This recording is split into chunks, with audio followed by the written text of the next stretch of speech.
Mi nombre es Martín y lo que voy a contarles es algo que marcó mi vida para siempre. Crecí en un pequeño pueblo en el estado de Michoacán. Éramos 3 hermanos, mi hermana mayor, Sofía, yo que soy el de en medio y el menor, Javier. La diferencia de edad entre nosotros no era mucha, pero desde que éramos niños, Javier siempre tuvo una actitud que nos complicaba la vida. Él era envidioso, y eso se notaba en cada cosa que hacía. Si no podía tener lo mismo que nosotros, hacía lo posible por arruinarlo. En el pueblo, había otros niños con los que solíamos jugar, pero Javier siempre terminaba arruinando los momentos.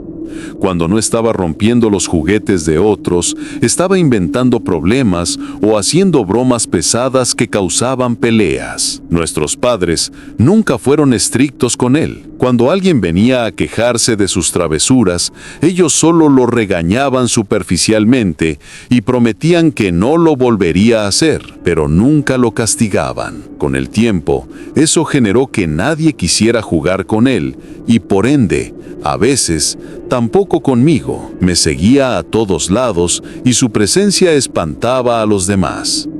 Crecí sintiendo que cargaba con las consecuencias de sus acciones. Mientras yo trataba de mantenerme alejado de problemas, Javier parecía disfrutar estar en medio del caos. Los años pasaron y Javier nunca cambió. Era evidente que su envidia y sus malas actitudes solo crecían con el tiempo. En el pueblo hizo pocos amigos, pero uno de ellos era Ricardo, un joven tranquilo y amable que parecía tolerar los desplantes de Javier mejor que los demás. No entendía cómo Ricardo soportaba sus groserías, pero siempre estaba ahí para él. Un día llegó una nueva familia al pueblo, los Herrera, y con ellos su hija, Valeria. Era una joven muy bonita, y no pasó mucho tiempo antes de que Ricardo y Valeria comenzaran a salir. La relación entre ellos se volvió seria, y 2 años después ya estaban comprometidos. Todo el pueblo sabía que planeaban casarse y mudarse a Morelia, donde el padre de Valeria les había dejado una casa como herencia. Ricardo estaba emocionado y compartió sus planes con Javier. Querían abrir un pequeño negocio de comida en la ciudad y comenzar una nueva vida juntos. Pero contarle eso a Javier fue el peor error que pudo cometer. Desde el momento en que mi hermano supo de esos planes, comenzó a maquinar algo. Su envidia no le permitió aceptar que su amigo tendría una vida mejor que la suya. Fue entonces cuando ideó un plan para arruinar su relación. Con el pretexto de celebrar la despedida de soltero de Ricardo, Javier organizó una fiesta en una finca cercana al pueblo. Rentó el lugar, invitó a varios amigos y, como siempre, el alcohol fue el protagonista de la noche. Pero lo que nadie sabía era que Javier había contratado a un grupo de mujeres de dudosa reputación para asistir a la fiesta. El objetivo era claro: poner a Ricardo en una situación comprometedora. Cuando la noche avanzó y los invitados estaban borrachos, Javier llevó a una de esas mujeres al cuarto donde Ricardo descansaba, asegurándose de que estuvieran solos. Dejó todo preparado para que pareciera que Ricardo había estado con ella. Luego volvió al pueblo y buscó a Valeria, diciéndole que su prometido estaba demasiado borracho y que no podía llevárselo. Sugirió que ella misma fuera a recogerlo. Valeria no fue sola, llevó a su madre y a la madre de Ricardo. Cuando llegaron a la finca, encontraron a Ricardo en el cuarto acompañado por la mujer. La escena fue suficiente para destruir la confianza de Valeria. La boda fue cancelada y Ricardo quedó devastado. Cuando confrontó a Javier, con todo el cinismo del mundo, le dijo que no tenía culpa de lo que había pasado, que él solo había intentado ayudar llevándolo al cuarto para que descansara. Esa fue la primera vez que vi cómo mi hermano era capaz de destruir la vida de alguien por pura envidia, pero no sería la última. Después de lo que Javier hizo a Ricardo, nuestro hermano menor se convirtió en alguien a quien empecé a temer. No solo por su envidia, sino por la frialdad con la que actuaba. Su cinismo era desconcertante, y aunque en el pueblo comenzaron a circular rumores sobre su participación en la ruptura de Ricardo y Valeria, él seguía actuando como si no le importara nada. Con el tiempo, la vida siguió su curso. Ricardo dejó el pueblo y se mudó a la ciudad, tratando de reconstruir lo que Javier había destruido. Yo, por mi parte, continué trabajando duro. En ese entonces, tenía un empleo con don Roberto, un ranchero conocido por su generosidad. Cada año, como agradecimiento por mi trabajo, me regalaba un becerro. Esto me permitió empezar a formar mi propio pequeño hato de ganado. A medida que pasaron los años, logré ahorrar lo suficiente para comprar un terreno donde pudiera criar mis animales. Mientras tanto, Javier seguía viviendo con nuestros padres. Tuvo una novia, Camila, y la llevó a vivir con ellos. Yo aún era soltero, pero mi vida empezaba a prosperar. Mis vacas producían suficiente leche para vender y mi madre, con su habilidad para hacer quesos y otros productos, ayudaba a complementar los ingresos. En nuestra casa nunca faltaba comida, y hasta Javier y Camila se beneficiaban de ello. Sin embargo, mi relación con Javier seguía siendo tensa. A pesar de todo lo que Javier recibía de mis padres, y en menor medida de mí, su actitud no cambiaba. Siempre encontraba una forma de lanzar indirectas, como si le molestara que mi vida comenzara a ir bien. Fue durante ese tiempo que conocí a Elena, una joven de un pueblo cercano. Después de algunos meses de noviazgo, ella quedó embarazada y decidimos casarnos. Una vez casados, compré una pequeña casa para empezar nuestra vida juntos. Aunque ya no vivía con mis padres, seguía ayudándolos con dinero, pero ya no con la misma frecuencia de antes. Con Elena a mi lado, las cosas mejoraron aún más. Ella no solo se encargaba de la casa, sino que también empezó a hacer productos con la leche que producíamos para vender. Gracias a su esfuerzo, las ventas aumentaron y nuestros ingresos también. Todo iba bien, pero como siempre, Javier no podía soportarlo. Cada vez que visitábamos a mis padres, Javier encontraba una forma de incomodar. Decía cosas como, la gente se olvida de sus raíces en cuanto tiene un poquito más. Su actitud era tan desagradable que dejé de visitar la casa con la misma frecuencia. Mi madre, aunque nunca decía nada directamente, sabía que Javier era el problema. Un día, para mi sorpresa, Javier apareció en mi casa. Hasta entonces, nunca había ido a verme, ni le había interesado cómo vivíamos Elena y yo. Llegó de manera inesperada, y aunque su actitud parecía amistosa, algo en su mirada me inquietó. Comentó sobre la casa y elogió cómo estaba arreglada, pero no tardó en ir directo al patio trasero donde estaba el baño exterior. Me dijo que necesitaba usarlo y le indiqué dónde estaba. Mientras estaba en el baño, yo entré a la casa y le pedí a Elena que le ofreciera algo de beber. Ella, visiblemente molesta, aceptó. Cuando regresé al patio, vi a Javier bajo un árbol con las manos llenas de tierra. Antes de que pudiera preguntarle qué hacía, me dijo, había una hierba dañina aquí, ya la quité. Luego, se lavó las manos, rechazó el refresco que Elena le llevó y se fue rápidamente. Aunque el encuentro fue extraño, no le di demasiada importancia. Javier me comentó antes de irse que quería asistir a la ordeña del domingo siguiente, algo que me pareció raro, pero acepté. Elena no estaba de acuerdo con que él viniera, pero no quise discutir.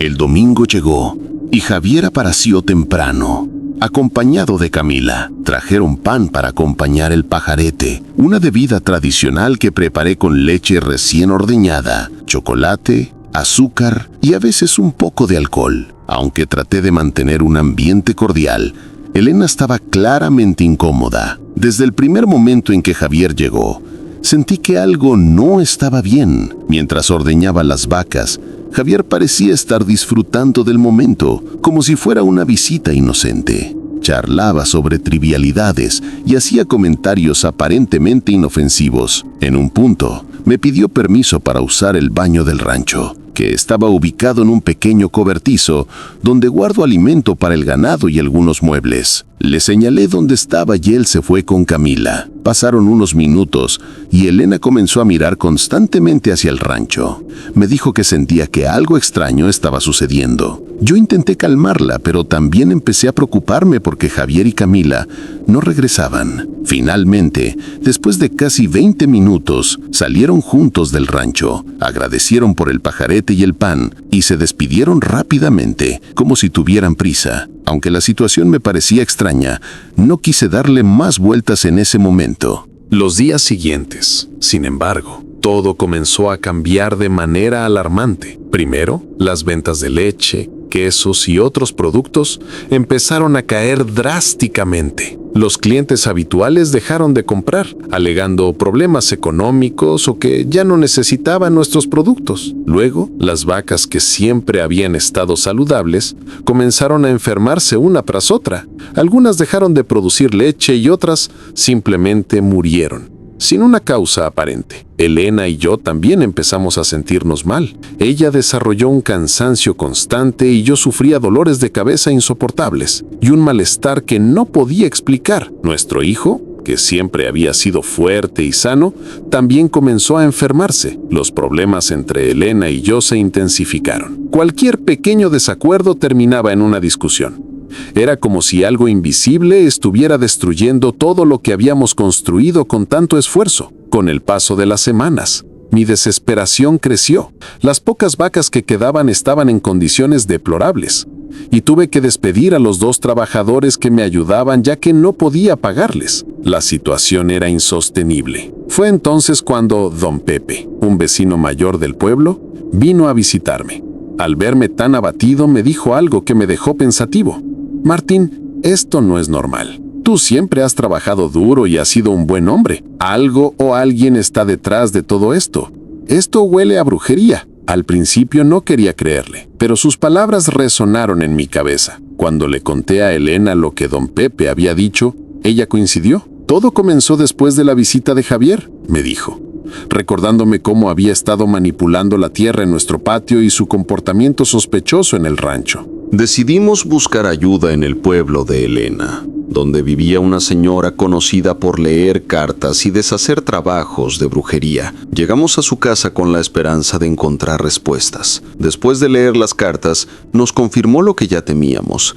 Javier y Camila habían hecho un trabajo de brujería para arruinar nuestra vida. La señora explicó que durante la visita a nuestra casa, Javier había enterrado un frasco con veneno, tierra de cementerio y otros elementos bajo el árbol donde lo vimos con las manos sucias. Además, en el rancho habían esparcido sal negra mezclada con cenizas y polvos preparados para causar enfermedad y muerte en nuestro ganado. La señora del pueblo nos explicó que el daño que Javier y Camila habían causado no solo era material sino también espiritual. El frasco enterrado y la sal negra no eran simples rituales sino herramientas para invocar fuerzas oscuras que buscaban desestabilizar nuestra vida en todos los aspectos. Según ella, esto explicaba las enfermedades, los problemas económicos y las tensiones en nuestra relación. Nos dio una serie de instrucciones para comenzar a limpiar nuestra casa y nuestra finca. Primero, teníamos que desenterrar el frasco que había dejado bajo el árbol en el patio trasero. También nos indicó que rociáramos agua bendita en todo el rancho. Desenterramos el frasco y, tal como nos había dicho la señora, el recipiente contenía un líquido oscuro y viscoso, con restos de lo que parecían ser insectos muertos y otros elementos que preferí no identificar. La señora nos había dicho que no lo tocáramos directamente, así que lo colocamos cuidadosamente en una bolsa y lo llevamos al río para desecharlo lejos de nuestra casa. Mientras seguíamos sus instrucciones, Elena y yo comenzamos a sentir una leve mejoría. Los dolores de cabeza disminuyeron y aunque las tensiones entre nosotros no desaparecieron de inmediato, al menos ya no sentíamos ese peso constante sobre nuestros hombros. Sin embargo, el ganado seguía muriendo y las pocas vacas que quedaban no daban la misma cantidad de leche. Decidimos regresar con la señora para hacer una limpieza más profunda. Ella nos preparó una loción para rociar en cada rincón de la casa y la finca. Nos explicó que las energías negativas se acumulan en los lugares que frecuentamos y que era importante purificar cada espacio. También nos entregó una vela blanca que debíamos encender durante 7 noches seguidas mientras rezábamos la oración que nos había enseñado. La oración decía: que toda brujería hecha contra mí y mi familia sea destruida, que todo mal regrese a quien lo envió y sea arrancado de raíz, que mi hogar, mi trabajo y mi vida sean protegidos por el poder divino, en el nombre de nuestro Creador, que toda maldición se convierta en bendición y que la abundancia regrese a mi vida. Así sea. Con cada noche que pasaba, sentíamos que algo comenzaba a cambiar. La atmósfera en nuestra casa se sentía más ligera, como si una nube oscura se hubiera disipado. Después de la 7ª noche, decidimos volver al rancho para limpiar el lugar donde Javier y Camila habían esparcido la sal negra. Mientras realizábamos este último paso, algo curioso sucedió. Al terminar de rociar la mezcla de agua bendita y rezar la oración, una de las vacas que había estado enferma comenzó a caminar con más energía. Fue la primera señal de que estábamos haciendo lo correcto. Los días posteriores a la limpieza fueron un respiro para nosotros. Poco a poco comenzamos a ver cambios significativos. Las vacas que aún quedaban empezaron a recuperar fuerzas y una de ellas incluso volvió a producir leche, aunque en menor cantidad. Las discusiones entre Elena y yo disminuyeron. Y aunque aún había heridas emocionales, el ambiente en casa ya no se sentía tan pesado. Con el tiempo, las ventas también empezaron a mejorar. Algunos de nuestros clientes habituales regresaron diciendo que extrañaban la calidad de nuestros productos. Estas pequeñas victorias nos dieron esperanza y fuerza para seguir adelante. Sin embargo, no podía dejar de pensar en Javier y en cómo su envidia había llegado al punto de intentar destruirnos. Un día, mientras estaba en el mercado vendiendo leche y quesos, me encontré con Camila. Su aspecto había cambiado drásticamente. Se veía cansada, ojerosa y mucho más delgada que la última vez que la había visto. Intentó evitarme, pero la confronté. Sin levantar mucho la voz le dije: «Sé lo que ustedes hicieron. Tal vez pensaron que nos destruirían, pero la vida da vueltas y todo lo que se hace se paga». Ella no dijo nada, pero sus ojos reflejaban una mezcla de miedo y vergüenza. Solo se alejó rápidamente sin mirar atrás. Esa noche le conté a Elena lo sucedido. Aunque estaba satisfecha de que Camila supiera que estábamos al tanto de su maldad, también me advirtió que debíamos mantenernos alejados de ellos. Gente como ellos no cambia, me dijo. Y en el fondo sabía que tenía razón. Decidimos enfocarnos en nuestra vida y dejar que el karma y la justicia divina se encargaran de ellos. Pasaron los meses y la recuperación fue lenta pero constante. Las vacas volvieron a producir leche suficiente para mantener nuestro negocio y Elena comenzó a experimentar con nuevos productos para vender. Nuestra relación también se fortaleció y juntos superamos los estragos que Javier y Camila habían causado. Sin embargo, el recuerdo de lo que sucedió siempre estuvo presente, recordándonos la importancia de protegernos de las malas intenciones de los demás. Un día, mientras caminaba por el pueblo, vi a Javier en la plaza. Estaba sentado solo, con una expresión de derrota que nunca antes había visto en él. Se veía descuidado y su ropa, que solía estar impecable, ahora estaba gastada y desaliñada. Me acerqué a él y aunque sentía un profundo rencor por todo lo que nos había hecho, no pude evitar sentir también lástima. Con un tono firme pero tranquilo, le dije: «Javier, no sé cómo llegaste a ser así, pero lo que hiciste no tiene perdón. No deseo tu mal, pero la vida y el karma te cobrarán todo lo que hiciste. Espero que algún día entiendas el daño que causaste». Él no respondió, solo bajó la cabeza y permaneció en silencio. Fue la última vez que hablé con él. Con el paso del tiempo, Elena y yo logramos reconstruir nuestra vida. Las vacas volvieron a estar saludables, las ventas se estabilizaron y poco a poco nos deshicimos de las deudas que habíamos acumulado durante nuestra peor etapa. Aún manteníamos una rutina de rezos y limpieza espiritual en nuestra casa y rancho, siguiendo los consejos de la señora que nos ayudó. Había aprendido que proteger nuestro hogar era tan importante como trabajar duro. Mientras tanto, las noticias sobre Javier y Camila comenzaron a llegar a mis oídos a través de vecinos y conocidos. Su vida parecía ir de mal en peor. Camila había desarrollado problemas de salud graves y Javier, incapaz de mantener un empleo constante, dependía de lo poco que podían sacar vendiendo cosas usadas o haciendo trabajos esporádicos. Vivían en constante conflicto y sus discusiones eran tan intensas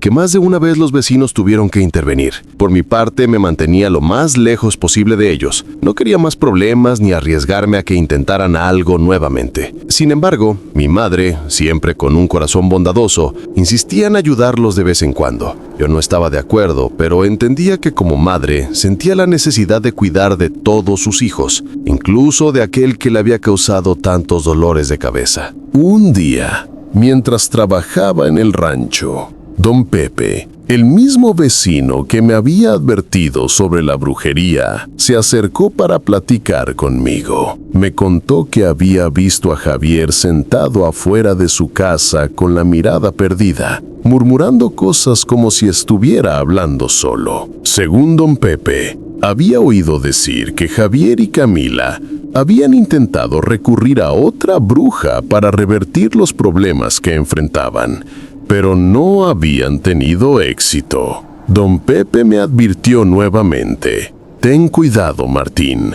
Gente como tu hermano, cuando está acorralada, puede ser peligrosa. Sigue protegiendo tu hogar y a tu familia. Agradecí su consejo, pero en el fondo sentí que Javier ya estaba pagando por sus acciones. No había necesidad de hacer nada más.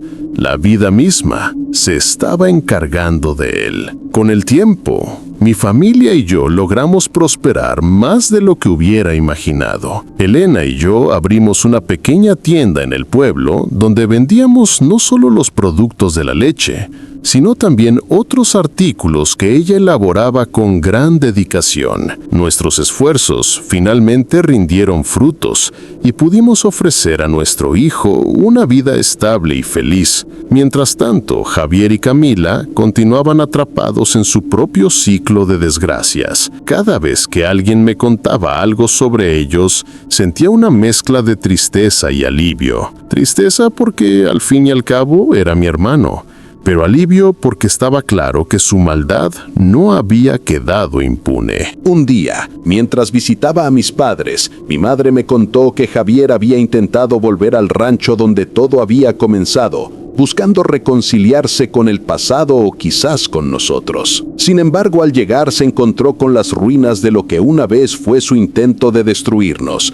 El rancho, ahora lleno de vida y prosperidad, era el reflejo de cómo habíamos superado todo lo que él nos había hecho. Mi madre me dijo que al verlo, Javier solo murmuró: todo esto pudo ser mío. Con los años aprendí a aceptar que algunas personas, por más cercanas que sean, pueden convertirse en la mayor amenaza para nuestra paz y bienestar. Javier, mi propio hermano, era la prueba viviente de ello. A pesar de todo el daño que nos hizo, nunca deseé su mal. Sabía que la vida y el karma se encargarían de darle lo que merecía, y eso era más que suficiente. Nuestra vida continuó mejorando. La tienda que Elena y yo habíamos abierto creció tanto que empezamos a recibir pedidos de otros pueblos cercanos. Con el tiempo contratamos a personas del pueblo para ayudarnos con la producción y las ventas. Lo que un día fue una pequeña idea se convirtió en una fuente de empleo para varias familias. Este éxito, sin embargo, lo tomamos con humildad, sabiendo lo frágil que puede ser la fortuna. Mientras tanto, las noticias sobre Javier y Camila se volvieron cada vez más esporádicas. Nadie en el pueblo quería tener demasiado contacto con ellos. Según me contaron, Camila finalmente decidió dejar a Javier, incapaz de soportar la miseria y los problemas constantes. Javier, por su parte, terminó completamente solo, viviendo en condiciones precarias en una pequeña casa al borde del pueblo. Un día, mientras iba de regreso del mercado, lo vi sentado a un lado del camino. Su aspecto era tan desmejorado que por un momento dudé si era realmente él. Me detuve a una distancia prudente y sin esperar que me reconociera, lo observé por un instante. Parecía perdido, como si todo lo que había hecho en su vida lo hubiera consumido por completo. Ese encuentro me dejó una sensación de cierre. No sentí odio ni rencor, solo lástima. Me di cuenta de que ya no cargaba con el peso de lo que Javier nos había hecho. Habíamos logrado superarlo y construir una vida llena de amor, esfuerzo y fe. A partir de ese momento, decidí cerrar ese capítulo definitivamente.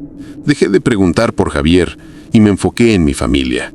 Aprendí a valorar lo que teníamos y a protegerlo con todas mis fuerzas, sin permitir que la envidia o la maldad de otros volviera a tocarnos.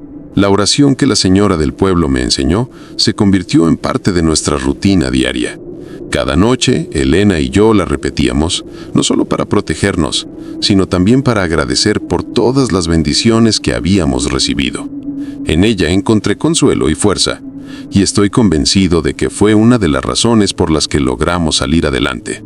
Hoy, al mirar hacia atrás, veo esta experiencia con una lección. no solo aprendí a reconocer el peligro de la envidia y la maldad, sino también la importancia de la fe, la unidad familiar y el esfuerzo constante. Javier eligió un camino oscuro, pero yo decidí seguir adelante, iluminado por el amor de mi familia y la fe en que todo mal, tarde o temprano, se desmorona.